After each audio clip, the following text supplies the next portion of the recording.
Hey everybody, this is Devin here at the Christ Light and Love Center here at the Bricksville, Kentucky Vortex. And today I'm going to take just a minute and share with you one of my first, and it's my first as a child casting out what you could just refer to as a lower dimensional or lower demonic being, so sort of a being that's kind of low on the pecking order, if you will. And today I understand it. It has a kind of a category in which it falls into, and it's considered a Black Astral being. Now, I call these things lower on the pecking order, and yeah, they're a dime a dozen, and they're kind of bush league, if you will, when it comes to the darker side that can attack us and try to suppress us. But at any rate, in this video, I'm not going to go on a whole lot of their MO. I'll describe them a little bit, but maybe in another video, I'll go into how I kind of categorize these other beings on the other side that I consider demonic or lower dimensional, and maybe give some of their MOs. And just a reminder, I do teach a class, kind of a Casting Out 101, and a little bit more advanced class. So let's dive right into the story, and I'll give you a little bit of a backdrop. So it's in my birthplace of Fort Wayne, Indiana, and I'm about 5 years old. And this particular afternoon, Mom had to go shopping, whatever she was doing, and so she had taken me over to a neighbor's house. The neighbor was, I think, more of an acquaintance, not necessarily really great friends with Mom and Dad.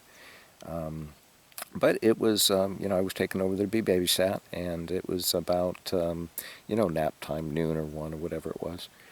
And so the woman who was babysitting me had taken me to her son's bedroom. Now, there was no other children there to my knowledge. Son wasn't there. But I was on the bottom of a bunk bed, and like usual, was just sort of having trouble, getting into my nap, so doing a lot of tossing and turning. And then as I was looking at a wall that was just a few feet away from me, to the side of me, I noticed that there was a shadow that began to form at the bottom of the wall, and literally kind of starting from the baseboard and then began to move up. Now, as it began to move up, I could see that it was two legs, and then as it began to form or move up even further, that it had a torso. Now, when it got up to the chest and then the head, the shadow looked, it looked like a big beast, or a big beastly thing, right? Really big shoulders, broad shoulders, and even on the top of it, the shadow projected a sort of like horn-like structure, right? So I guess sort of looked sort of like a devil or something, right? Real spooky. And as this was happening, and even at some point, this shadow actually began to, before I said a prayer, this shadow actually began to shimmy. So it kind of doing a "ooh, I'm spooky" thing, right? And so as a child, it didn't even have to get to the head, right, or fully form, and I realized, oh, this thing's not here to sing me a lullaby and put me to sleep. Like, there's nothing good about this, or whatever this thing is. But I found it interesting, though, is even as a child, rather than maybe go to fear and go to worry, right, or panic. Throw my head underneath the covers, right, and hide from this thing. That's not what my instincts had me do. So instinctually, what I was drawn to do is the only prayer as a child that I know, or that I knew at the time. And I'll be honest, I've looked into this prayer a little bit, and this is probably the most said prayer by children throughout the world. And I'm sure you've all heard it before. So we'll go ahead and we'll read through it. I'll say a little bit of it. I'm not going to complete the prayer. You all know it.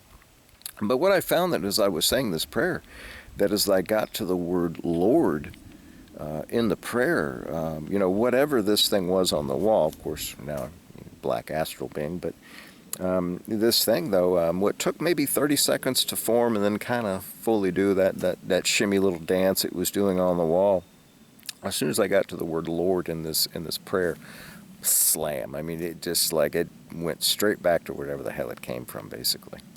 And so the prayer is simple, right? It's, now I lay me down to sleep. I pray the Lord my soul to keep, and if I die before I wake, I pray the Lord is my soul to take, right? And so, and even as a child, looking back on this, I was really impressed because as a child at this time, I was still contemplating the Trinity. All right, who's the Father, who's the Son, who's the Holy Spirit, right? And who's this Lord, and how's this sort of all tying together? right? And so, but, you know, a simple childhood prayer can be enough to cast these things out, I found. I'll be honest, as we go up higher on the pecking order of these different interdimensional and lower demonic beings, yeah, not all of them respond as well to just a simple prayer. But the Black Astral, yeah, they sure do. So I guess, moral of the story here, your child comes to you and starts to speak about what they're seeing on this other side or these other things that they, that you can't see. You may want to pay attention to them because a lot of children are still able to see through the veil, or they can still see a broader spectrum of the light spectrum. And then past that, remember as an adult that this spiritual battle, it is a real one. But then just something as simple as prayer can have a great impact on that other side. And so when we talk about spiritual warfare, right, yeah, be reminded that it's real and that we partake in it every single day, whether we know about it or not. So again, this is Devin, Christ Light and Love Healing Training Center here in the Burkesville, Kentucky Vortex. And you'll be good, and I'll talk to you soon.